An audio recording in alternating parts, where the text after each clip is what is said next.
प्रशिक्षण आईएएस के online platform पर आप सभी का स्वागत है। आज के एपिसोड में चर्चा करेंगे कि तालिबान ने आखिर क्यों अफगानिस्तान में शतरंज यानी चेस पर खेलने पर प्रतिबंध लगा दिया और अजीबोगरीब वजह बताकर लोगों को चौंका दिया है।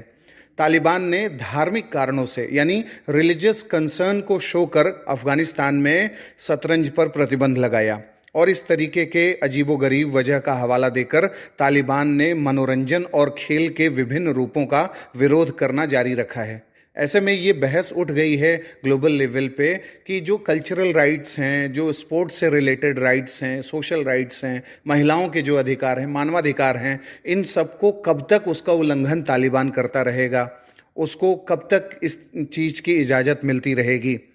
अफगानिस्तान का जो खामा प्रेस है, उसकी रिपोर्ट के मुताबिक ये जो निर्णय है वो वहाँ के एक मंत्रालय ने लिया है। यानी अफगानिस्तान में जो तालिबान का शासन है उसका एक मंत्रालय है और वो मंत्रालय है सदाचार संवर्धन यानी कि जो वर्च्यूज़ हैं उसको बढ़ाने के लिए और दुर्गुणों यानी जो वाइस है उसकी रोकथाम के लिए वो मंत्रालय बनाया गया है। उसे हम सदाचार संवर्धन और दुर्गुणों की रोकथाम मंत्रालय कहते हैं। अब ये बहुत हास्यास्पद लगता है कि तालिबान जो है एक तरीके से जब मानवाधिकार का उल्लंघन करता है तो वो कैसे सदाचार का संवर्धन करेगा, कैसे गुडविल और वर्चूज़ को वो किस मुंह से बात करता है। हिपोक्रेसी की बात उसे नहीं करनी चाहिए, ये पाखंड की श्रेणी में आ जाता है। एक तरफ आप कह रहे हैं कि इस्लामिक मोरालिटी लॉ हम बना रहे हैं और नैतिकता के नियम के हिसाब से चीज़ों को बढ़ाएंगे, तो नैतिकता की परिभाषा भी तो जाननी जरूरी है कि क्या महिलाओं को जो है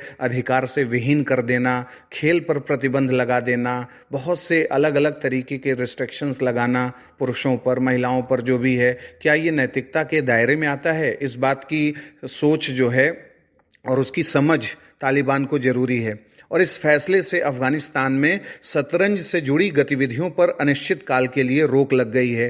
तालिबान के नेतृत्व वाले खेल मंत्रालय के अधिकारियों ने 11 मई को शतरंज गतिविधियों के निलंबन की यानी उसे सस्पेंड करने की, पोस्टपोन करने की पुष्टि किया और कहा कि धार्मिक चिंताओं के बारे में जो उसको रिएक्शंस मिल रहे हैं उसके चलते देश में ये प्रतिबंध लगाया गया है। चूंकि कहा गया है कि ये गैम्बलिंग जैसा है, जुएबाजी जैसा है, गैम्बलिंग को बढ़ावा मिल सकता है चेस खेलने से, और गैम्बलिंग जो है हराम है इस्लाम में, शरिया में, इसलिए ऐसा निर्णय लिया गया है।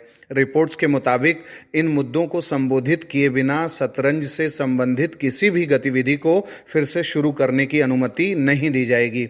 और जो खामा प्रेस है उसकी रिपोर्ट के मुताबिक तालिबान के सदाचार संवर्धन और जो दुर्गुण रोकथाम मंत्रालय है उसने अफगानिस्तान शतरंज महासंघ को भी भंग कर दिया है, जिसमें इस्लामी कानून की व्याख्या के अनुसार खेल को हराम यानी निषिद्ध करार दिया गया है। अब खेल को हराम घोषित करना ये कोई मतलब नहीं बनता, लेकिन अब अलग अलग इंटरप्रिटेशंस हैं लोगों के, अपने अपने वरीयताएं हैं। अगर कोई धार्मिक देश है, रिलीजन पर आधारित कंट्री है, तो वो कुछ भी कर सकता है, ऐसी बातें रख सकता है, नियम कायदा कानून को साइड में रख करके।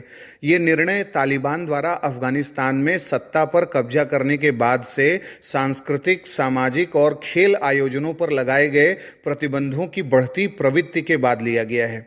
प्रतिबंधों के संबंध में तालिबान की घोषणा से पहले कई शतरंज खिलाड़ियों और इससे जुड़े अधिकारियों ने कथित तौर पर तालिबान के नेतृत्व वाले खेल मंत्रालय से अपनी गतिविधियों को जारी रखने के लिए अनुमति और वित्तीय सहायता का अनुरोध किया था। हालांकि तालिबान ने प्रतिबंध की घोषणा की, जिससे खेल खेलने के उनके प्रयासों को खारिज किया गया। खामा प्रेस की रिपोर्ट के मुताबिक कभी अफगानिस्तान में एक बौद्धिक खेल माने जाने वाले शतरंज ने हाल के वर्षों में एक रिवाइव जैसा पुनरुत्थान का आनंद लिया है, जिसमें राष्ट्रीय महासंघ तालिबान के नेतृत्व वाले खेल मंत्रालय के तहत काम कर रहा है। इस्लामी कानूनों का कानूनी व्याख्याओं का हवाला देते हुए तालिबान के हालिया रुख ने अफगानिस्तान में सांस्कृतिक और मनोरंजक गतिविधियों को प्रतिबंधित करने की उनकी रणनीति को प्रदर्शित किया है। शतरंज खेलने पर प्रतिबंध अफगानिस्तान में स्वतंत्रता पर तालिबान के बढ़ते प्रतिबंधों को दिखाता है। तालिबान ने अफगानिस्तान में महिलाओं पर कई प्रतिबंध भी लगाए हैं। यह देखा जाना बाकी है कि ये नीतियां कब तक चलेंगी और क्या अंतर्राष्ट्रीय समुदाय तालिबान पर अपने इन फैसलों को वापस लेने के लिए दबाव डाल पाएगा। इससे पहले फरवरी में तालिबान ने घोषणा की थी कि 22 मार्च से छात्रों को तालिबान द्वारा जारी नई यूनिफॉर्म पहननी होगी। नोटिस के मुताबिक कक्षा 1 से 9वीं तक के छात्रों को नीली शर्ट, पैंट और सफ़ेद टोपी पहननी होगी। खामा प्रेस की रिपोर्ट में ये बताया जा चुका है कि 10वीं से 12वीं कक्षा के छात्रों को सफ़ेद शर्ट, पैंट और हेड स्कार्फ या पगड़ी पहननी होगी। इससे पहले तालिबान नेता हिब्तुल्लाह अखुंजादा ने 9 बिंदु से रिलेटेड डिक्री पर हस्ताक्षर किए थे, जिसमें कहा गया था कि सभी सार्वजनिक और निजी स्कूल यूनिफॉर्म में एक शर्ट, पैंट, पगड़ी और सफ़ेद टोपी शामिल होगी। और विधेयक में महिला शिक्षकों या छात्रों के लिए वर्दी के बारे में विवरण शामिल नहीं था। छात्राओं के लिए वर्दी का रंग काला है। अफगानिस्तान में सत्ता पर कब्जा करने के बाद से तालिबान ने लड़कियों को 6ठी कक्षा से ऊपर के स्कूल में पढ़ने पर प्रतिबंध लगा दिया और विश्वविद्यालयों और चिकित्सा शिक्षा केंद्रों के दरवाजे उनके लिए बंद कर दिए। एक ये देश है, एक हमारा देश भारत है, जहां 86वें संविधान संशोधन अधिनियम के माध्यम से शिक्षा के अधिकार को एक मौलिक अधिकार बनाया गया कि बच्चों को उचित शिक्षा मिले, चाहे वो लड़की हो चाहे वो लड़का हो। और यहाँ पर स्पोर्ट्स को बढ़ावा दिया जाता है। हर तरीके के छोटे से छोटे बच्चे और जो बड़े बच्चे हैं उन सबको एक कॉम्पिटिटिव स्पिरिट दी जाती है। लेकिन तालिबान में, अफगानिस्तान में इस चीज़ का नामो निशान नहीं है। उनके लिए धर्म धर्म धर्म और धर्म ही सब कुछ है। शरिया और इन सब चीज़ों पर ज़्यादा से ज़्यादा आधार बना करके मानवीय स्वतंत्रताओं को रोकने की बात की जाती है। इस पर एक बेहतर रेगुलेशन, इंटरनेशनल रेगुलेशन होना आवश्यक है। तो आपका क्या विचार है, आप हमें कमेंट बॉक्स में बताएं। अगले कार्यक्रम में फिर मिलेंगे। नमस्कार।